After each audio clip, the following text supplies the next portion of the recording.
उत्तर प्रदेश के जनपद अलीगढ़ के थाना लोधा के कस्बा लोधा में दहेज की मांग पूरी न होने पर पति ने क्रूरता की सारी हदें पार कर दी। पति द्वारा अपनी पत्नी को घर के अंदर कई दिन तक बंधक बनाकर रखा गया। इतना ही नहीं, पत्नी को कई दिन तक न केवल भूखा प्यासा रखा गया बल्कि उसके पति ने उसे जिंदा जलाकर मारने की भी कोशिश की। इतने पर भी जब पति का मन नहीं भरा तो पत्नी के खाना मांगने पर पति द्वारा पत्नी को घर के पालतू कुत्ते से उसे कटवा दिया जाता। अस्पताल के बिस्तर पर लेटी कविता ने कभी सपने में भी नहीं सोचा था कि जिस जीवन साथी के साथ में 7 फेरे लेकर अपने माँ बाप का घर छोड़कर अपने पति के घर जा रही है, वो पति दहेज की मांग पूरी न होने पर दहेज की खातिर एक दिन क्रूरता की सारी हदें पार कर देगा और अपनी पत्नी को एक के बाद एक ऐसे जख्म देगा कि उन जख्मों को वो कभी जिंदगी भर भूलने की कोशिश करे भी तो भूल नहीं पाएगी। कविता की सूखी पड़ी आंखों से निकल रहे आंसू उस हैवान पति के द्वारा दिए गए उन जख्मों के हैं जिन जख्मों में शरीर में हो रहे दर्द के कारण आंखों से अब आंसू भी नहीं निकल रहे हैं। तो वहीं हैवान पति ने कविता के ऊपर केरोसिन डालकर जिंदा जलाने की भी कोशिश की। इतने पर भी जब पति का मन नहीं भरा तो पति ने अपनी पत्नी को घर के अंदर बंधक बनाकर कई दिन तक भूखा प्यासा रखा। जब पत्नी द्वारा भूख लगने पर खाना मांगा तो पति ने घर में पल रहे पालतू कुत्ते से पत्नी को कटवाया जाता।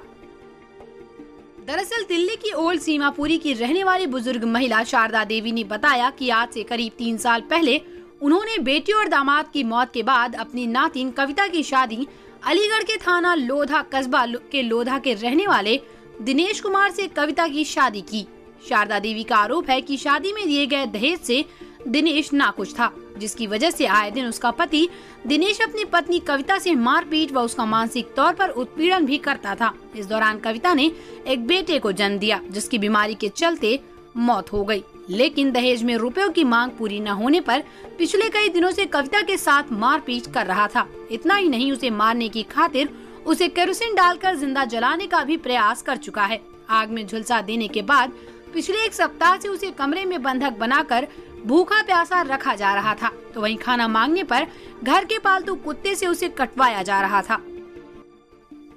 जब किसी तरह उन्हें इस बात की जानकारी मिली तो उसके बाद दिल्ली से लोधा पहुंची। तो उसके बाद दिनेश और उसके परिजनों ने उसके साथ अभद्रता की तो शारदा देवी ने थाना लोधा पुलिस से मदद मांगी। तब जाकर कविता को उपचार के लिए जिला मलखान सिंह अस्पताल लेकर पहुंची। ये लड़की कौन है? ये मेरी देवती है। क्या नाम है इसका? कविता। इसके पति का नाम? दिनेश। दिनेश कहाँ का रहने वाला है? लोधे का। कस्बा लोधा। हाँ। क्या हुआ इसके साथ?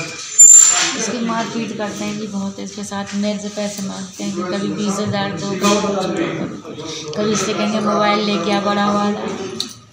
तो मारपीट के इसको जलाया भी गया है? हाँ, जलाया। कुत्तों से भी कटवाते हैं। छोटी सी कुतिया है घर में, उससे कटवाते हैं। क्या बच्चा नहीं है इसके पास? बच्चा था, लड़का खत्म हो गया। शादी को कितने हो गए? 3 साल लगे। तो थाने वाले ने कोई कार्रवाई नहीं की अभी तक? नहीं, उन्होंने ये कहा कि पहले डॉक्टरी करा के लाओ। SP crime doctor Arvind Kumar ने जानकारी देते हुए बताया कि महिला द्वारा थाने में एप्लीकेशन दी गई थी, जिसके आधार पर समुचित धाराओं में मुकदमा दर्ज कर लिया गया है। महिला के बयान दर्ज कराने के उपरांत अग्रिम कार्रवाई की जाएगी। महिला ने एक एप्लीकेशन दिया था थाने में आकर के।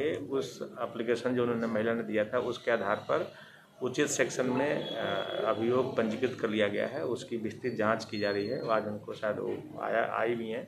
उनका बयान वगैरह लेकर के डॉक्टर वगैरह कर लेने के बाद देखने के बाद से जो अग्रिम जो विधिक कार्रवाई होगी उसमें की जाएगी। क्योंकि ये उसमें डोमेस्टिक वायलेंस और मैरिटल डिस्प्यूट का मामला है, इसलिए जो सुप्रीम कोर्ट हाई कोर्ट माननीय कोर्ट का जो इसमें निर्देश के क्रम में इसमें कार्रवाई की जाएगी। CIB इंडिया न्यूज की सभी खबरों को देखने के लिए लाल रंग की बटन को दबाकर चैनल को सब्सक्राइब जरूर करें, घंटी जरूर दबाएं ताकि हमारी सभी खबरों के नोटिफिकेशंस आप तक पहुंचते रहें।